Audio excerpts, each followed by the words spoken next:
Hello guys, welcome back to our channel spot entertainment and this is Raghuram Oleti.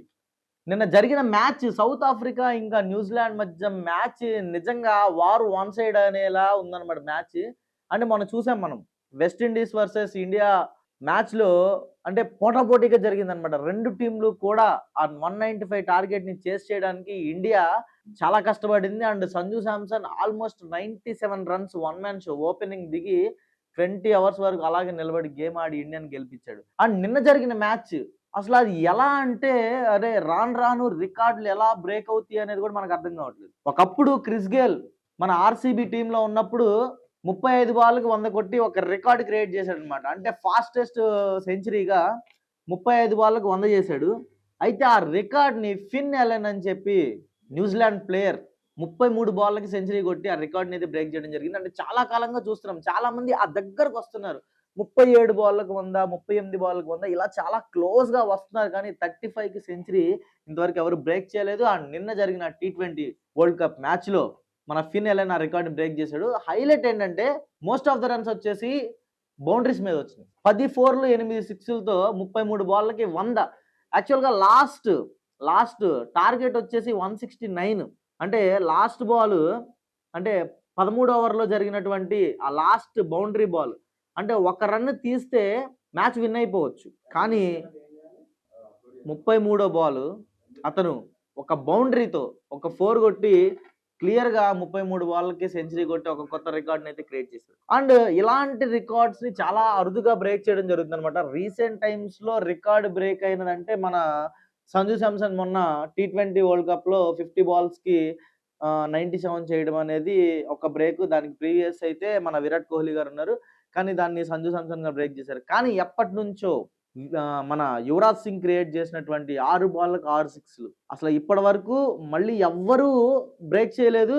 And almost క్లోజ్గా వచ్చారనమాట. ఒకే ఓవర్లో 4 6లు 5 6లు కొట్టిన మ్యాచ్లు కూడా ఉన్నాయి, కానీ ఎవరు బ్రేక్ చేయలేకపోయారు. బట్ చూద్దాం, అంటే ప్రతి ఒక్క మ్యాచ్ చాలా ఉత్కంఠభరితంగా నెక్స్ట్ ఏం జరుగుతుంది అని చెప్పి ఒక ఇదితో ముందుకెళ్తుంది. అండ్ కట్ చేస్తే ఇప్పుడు ఆల్మోస్ట్ మరి న్యూజిలాండ్ ఫైనల్స్కి వెళ్ళిపోయింది.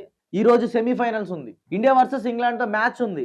ఈ రోజు ఇండియా గెలిచి ఫైనల్స్కి వెళ్ళినా సరే ఒక భయం అనేది ఖచ్చితంగా ఉంటుంది. ఎందుకంటే ఆ భయాన్ని నిన్న ఫిన్ ఎలెన్ గ్రౌండ్లో క్రియేట్ చేశాడు, ఒక మార్క్ సెట్ చేశాడు. ఈ రోజు సెమీఫైనల్స్లో ఇంగ్లాండ్ మీద ఇండియా గెలుస్తుందని చెప్పి మనకు ఆబ్వియస్లీ తెలుస్తుంది. ఎందుకంటే ఇండియా ఇంగ్లాండ్ మీద అంత ఈజీగా అయితే ఓడిపోదు. అండ్ ఇంగ్లాండ్తో పోటీపడి ఫైనల్స్కి వెళ్ళిన మ్యాచ్లు చాలా ఉన్నాయి ఇండియాకి.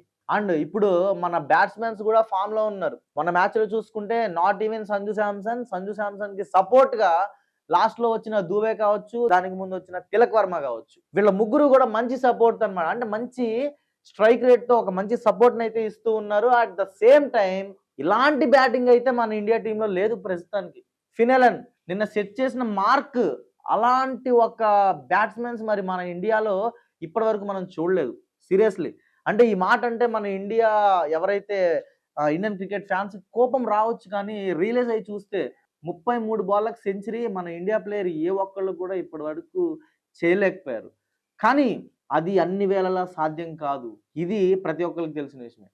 అంటే ఈ మ్యాచ్లో 33 బాల్లకు సెంచరీ కొట్టాడని చెప్పి రేపు ఫైనల్స్లో ఇండియా మీద మళ్ళీ అదే 33 బాల్లకి సెంచరీ కొట్టడం అనేది జరగని పని.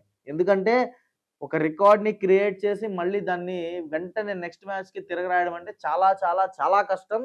సో అలా జరిగే ఛాన్సులు 99% లేవు కాబట్టి. కానీ ఆ రేంజ్లో ఆడకపోయినా సరే ఇంత ఫామ్లో ఉండి ఇంత మంచి పేరు తెచ్చుకొని ఇంత క్రేజ్ని సంపాదించుకున్న ఫిన్ ఎలెన్ మరి ఫైనల్స్లో ఏం చేయబోతున్నాడు, ఏం చేస్తాడు అనే భయం అయితే ఖచ్చితంగా ఉంది. బట్ ఇండియా మాత్రం తక్కువ టీమా అండి. ఒక్కొక్కరిని ఉతికారేటలో ఇండియా చూపించేటువంటి ఆ క్యూరియాసిటీ అనేది ఏ టీం కూడా తీసుకురాలేదు. ఈవెన్ 220 కొడితే 220, 250 కొడితే 250, 270 అయితే 270, 170 కొడితే 170. ఆ లాస్ట్ 18వ ఓవర్ 19వ ఓవర్ దాకా తీసుకొచ్చి ఆడియన్స్ అందరినీ ఒక క్రేజీ క్యూరియాసిటీకి కట్టిపడేస్తారు మన వాళ్ళు. అంటే 250 270 కొట్టిన టీంకి 170 కొట్టడం పెద్ద కష్టం కాదు. కానీ షార్ట్ అవర్స్లో మ్యాచ్ని ఫినిష్ చేసే స్టైల్ ఇండియాది కాదు. ఇండియా బ్యాట్స్మెన్స్ అవ్వచ్చు, ఇండియా క్రికెట్ ప్లేయర్స్ అవ్వచ్చు, వాళ్ళ స్టైల్ ఎలా ఉంటుందంటే లాస్ట్ మూమెంట్ వరకు తీసుకొచ్చి ఒక సస్పెన్స్ ని క్రియేట్ చేసి, ఒక క్యూరియాసిటీని క్రియేట్ చేసి ప్రతి ఒక్క ఆడియన్ని మ్యాచ్ ముందు కట్టిపడేస్తారనమాట. అలా వార్ వన్ సైడ్ అయ్యే మ్యాచ్లు కొన్ని ఉంటే, లాస్ట్ ఓవర్ దాకా తీసుకొచ్చి టెన్షన్ పెట్టే మ్యాచ్లు కొన్ని ఉంటాయి. So most of the matches India ఇలాగే ఆడేది. లాస్ట్ మూమెంట్ వరకు తీసుకొచ్చి ఒక సస్పెన్స్ లో కూర్చోబెట్టి ఒక క్యూరియాసిటీ క్రియేట్ చేసి విన్నింగ్ మూమెంట్ తీసుకొచ్చేది. ఈవెన్ మన ఐపీఎల్ మ్యాచ్లు చూసినా మనకు అర్థమైపోతుంది క్లియర్ గా. ఐపీఎల్ మ్యాచ్ లో కూడా అంతే కదా. అయితే 200, 250, 270 కొట్టేస్తారు. అదే టీంతో తలబడి లాస్ట్ మూమెంట్ వరకు తీసుకొచ్చి ఒక సస్పెన్స్ క్రియేట్ చేస్తారు. సో ఎనీవే ఈ రోజు జరిగే మ్యాచ్ అయితే చూద్దాం ఏం జరుగుతుందో, ఇంగ్లాండ్ వర్సెస్ ఇండియా. అండ్ వీళ్ళిద్దరిలో ఫైనల్స్ కి ఎవరు వెళ్తారో కూడా చూద్దాం. యాజ్ ఇండియన్ గా ఖచ్చితంగా ఇండియా వరల్డ్ కప్ గెలవాలని చెప్పి మనస్ఫూర్తిగా కోరుకుంటున్నాను. అండ్ ఫైనల్స్ లో ఫిన్ ఎలన్ ని ఎదుర్కొనే మన భారత్ ప్లేయర్ ఎవరో కూడా ఖచ్చితంగా చూడాలి. ఫిన్ ఎలన్ వికెట్ తీసే ప్లేయర్ ఎవరో చూడాలి. ఫిన్ ఎలన్ బీట్ చేసే ప్లేయర్ ఎవరో ఖచ్చితంగా చూడాలి. దానికోసం కన్ఫర్మ్ గా మనమైతే ఒక్క 2 days వెయిట్ చేయాల్సి ఉంది. And this is Raghurama Reddy from spot entertainment. జై Hind. Hi guys, this is Akash Jagannath. Please do watch and subscribe Sport Entertainment. Thank you.